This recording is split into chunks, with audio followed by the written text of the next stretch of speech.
A good Erev Shabbos to you, and I hope you're all well. Firstly, Mazel Tov this week. Mazel Tov to Michelle and Daniel Brick on Abi's Bar Mitzvah, to Katrina and Johnny Cohen on the birth of their daughter, to Marianne, Nigel and Elliot Brown on Elliot's engagement to Mia Hamburger. We wish Refuah Shalema a full and speedy recovery to anybody who's unwell. We wish Rabbi Chapper long life, to the family of Rabbi Law Jonathan Sacks zt'l on his sad passing, to Daniel Miller on the sad loss of his mother, to Brian Cohen on the sad loss of his brother, to Debbie Lifchak on the sad loss of her father. Friends, this Motzi Shabbos will be a week since we heard the very sad news of Rabbi Lord Sacks' untimely passing. Please join me on Motzi Shabbos at 8 o'clock as we pay tribute as a community via Zoom, when there'll also be an opportunity for you to share your own personal reflections and memories. You know, it's been quite remarkable to see how much has been written and said about Rabbi Sacks on social media, in the newsprint, even mentioned at Prime Minister's Question Time. And there's no doubt that Rabbi Sacks' reach and impact was global, and all the tributes and praise make us realize that we've lost a towering figure, a tremendous intellect, a phenomenal communicator of complex and profound ideas. And we were privileged to be able to call him our chief rabbi, while his teachings, writings, and lectures enriched both the Jewish and non-Jewish world with timeless wisdom. He was Mekadesh Shem Shemaim B'Rabim. He sanctified God's name in an ungodly world. He spoke about faith in a way that was relevant at the same time as being intellectually stimulating. And he also advised many world leaders. You know, many people who paid tribute to Rabbi Sacks have acknowledged the huge debt of gratitude that they owe him. A debt of gratitude for being inspired by him to become religious, for having been encouraged by him to follow a particular path in life, for having known him and known that they had in him a friend and confidant who dispensed sage advice with love and care. You know, Rabbi Sacks points out in one of his essays on Parshas Chayei Sarah that its name seems to embody a paradox.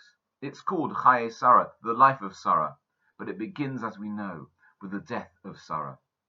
There's only one verse about her life, and right out of that she passes away. And what's more, towards the end of the Parsha, it records the death of Avraham Avinu. So why is a Parsha about death called life? Well, the answer, says Rabbi Sacks, is that not always, but often, death and how we face it is a commentary on life and how we live it.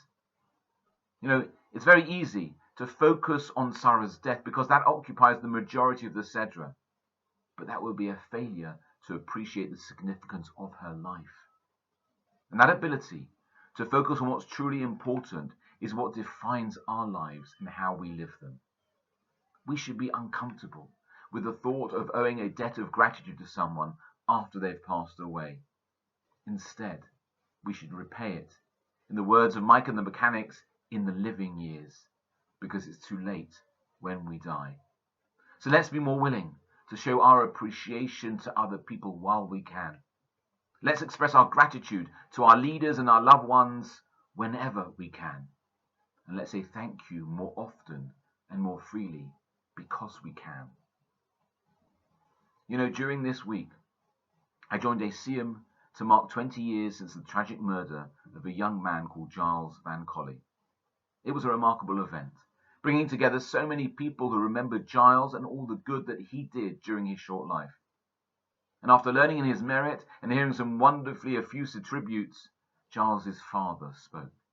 And he thanked all those people for organizing it and everyone for joining in and what they'd shared. And then he said something very, very powerful. He said, you only hear all these nice things when someone has died. You don't hear them while they're alive. Now, isn't that such a tragedy?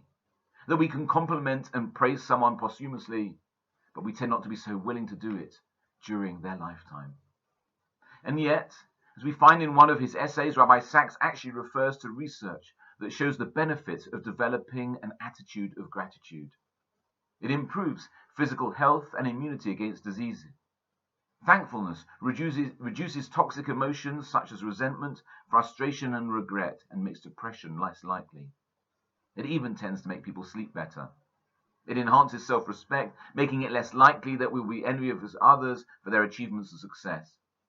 Grateful people tend to have better relationships. Saying thank you enhances friendships and elicits better performance from employees. It's also a major factor in strengthening resilience. The Torah constantly reminds us of the perils of failing to show gratitude, as it records the Jewish people's countless rebellions and complaints and all the disasters that resulted from them. But in contrast, we are taught to express our thanks every time we eat, while prayer itself is an ongoing seminar in gratitude. The very first thing we say every morning is thank you. So this week, let's commit ourselves not to build up large debts of gratitude that we can't repay. Let's commit ourselves to saying thank you more often. Good Shabbos.